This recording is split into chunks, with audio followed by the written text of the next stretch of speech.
pendapatan nasional. Pendapatan nasional adalah jumlah total pendapatan yang diterima oleh seluruh rumah tangga keluarga atau yang biasa disebut RTK di suatu negara dari penyerahan faktor-faktor produksi dalam suatu periode waktu tertentu, biasanya selama 1 tahun. Faktor-faktor produksi ini meliputi yang pertama, tenaga kerja, upah, dan gaji yang diterima pekerja.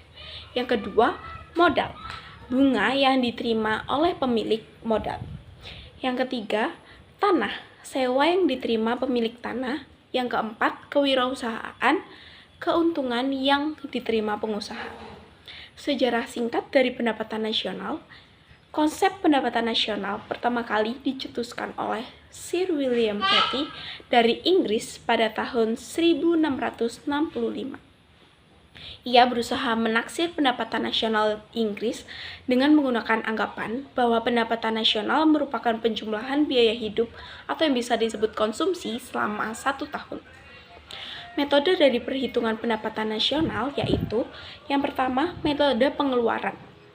Metode ini menjumlahkan semua pengeluaran yang dilakukan oleh masyarakat dalam suatu negara selama 1 tahun. Pengeluaran ini meliputi konsumsi, pengeluaran rumah tangga untuk barang dan jasa. Yang kedua, investasi, pengeluaran perusahaan untuk barang modal seperti mesin dan peralatan. Yang ketiga, pemerintah. Pengeluaran pemerintah untuk barang dan jasa seperti pendidikan dan kesehatan. Yang keempat, ekspor neto, selisih antara nilai ekspor dan impor. Yang kedua adalah metode pendapatan. Metode ini menjumlahkan semua pendapatan yang diterima oleh faktor-faktor produksi dalam suatu negara selama 1 tahun. Pendapatan ini meliputi yang pertama, upah dan gaji. Yang kedua, bunga. Yang ketiga, sewa. Dan yang keempat adalah keuntungan. Yang ketiga adalah metode produksi. Metode ini menjumlahkan nilai tambah yang dihasilkan oleh semua sektor produksi dalam suatu negara selama 1 tahun. Nilai tambah adalah selisih antara nilai output dan nilai input dalam proses produksi.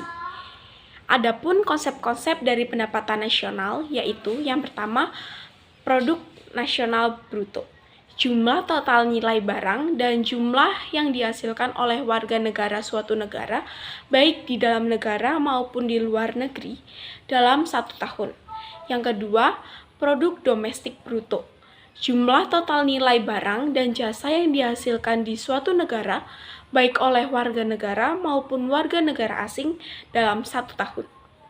Yang ketiga, produk nasional neto.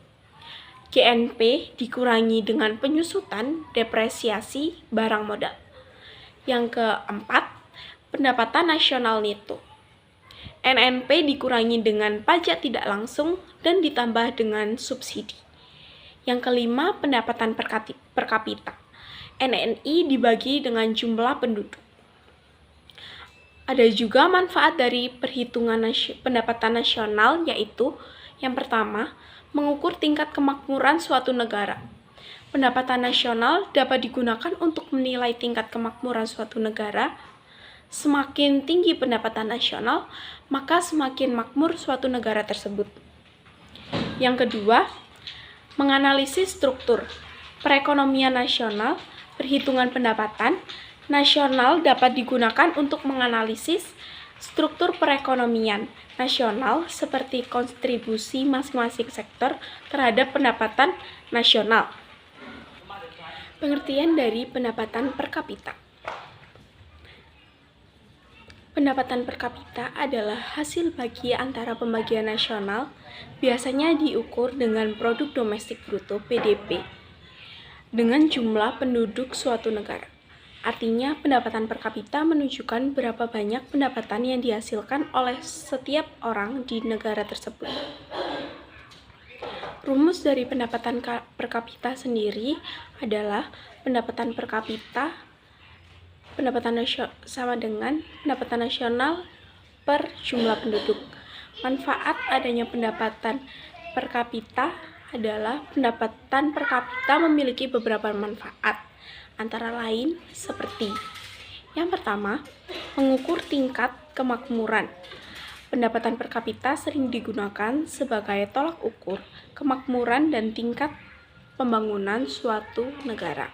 Semakin tinggi pendapatan per kapita, maka semakin tinggi pula kemungkinan negara tersebut memiliki tingkat pembangunan dan pendapatan rata-rata penduduk yang tinggi.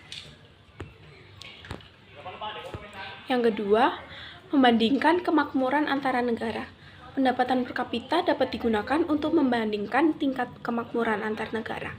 Negara dengan pendapatan per kapita yang lebih tinggi umumnya dianggap lebih makmur dibandingkan dengan negara yang memiliki pendapatan per kapita yang lebih rendah. Selanjutnya, yang ketiga, menganalisis kesenjangan pendapatan. Pendapatan per kapita dapat digunakan untuk menganalisis kesenjangan pendapatan antara penduduk di suatu negara. Jika pendapatan per kapita terdistribusi secara merata, maka kesenjangan pendapatan akan rendah. Sebaliknya, jika pendapatan per kapita terkonsentrasi pada segelintir orang, maka kesenjangan pendapatan akan tinggi.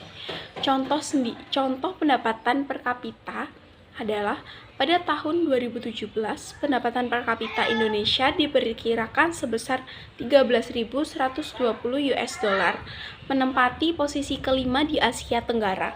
Sementara itu, pendapatan per kapita di negara maju seperti Amerika Serikat jauh lebih tinggi, mencapai 59.531 US dollar pada tahun 2017.